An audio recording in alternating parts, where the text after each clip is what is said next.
I would like to share some insight into my archetype cards today. Archetypes show and label a very distinct personality trait in somebody. We all have 12 archetypes, but we have a shared base of 4 that are all rooted in survival. And just to mention, there are like 60, 70 plus archetypes to choose from.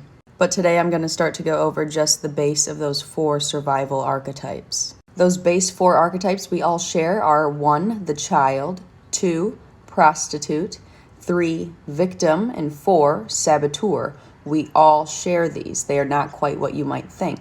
The first one I'm going to cover is the prostitute because I think it is vastly misinterpreted by people because of our natural associations with the word. Each archetype contains a shadow and a light attribute of that archetype.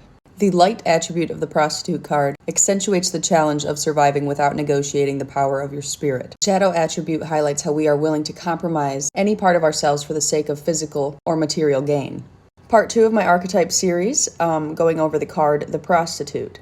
This is one of the base 4 archetypes that we all share that are rooted in survival. You can think, oh, well, I've never sold myself for sex, so I don't have that. You do have the prostitute archetype because we all have a choice at some point to compromise any part of our morale or spirit for the sake of something physical or material to gain in this world. An example could be a very talented writer might compromise some of their morale and perhaps work for a gossip column or something a little bit low tier to what they genuinely want to do and what they're able to do for the sake of a paycheck. At that point, they prostituted their ability to write for the sake of material gain in the world. The light attribute of this card is accentuating the challenge of surviving without negotiating your spirit. This, again, like I said, is a card rooted in survival. We all need to have this essential archetype because it helps us navigate and make proper decisions for our spirit based on what we deem valuable to our spirit.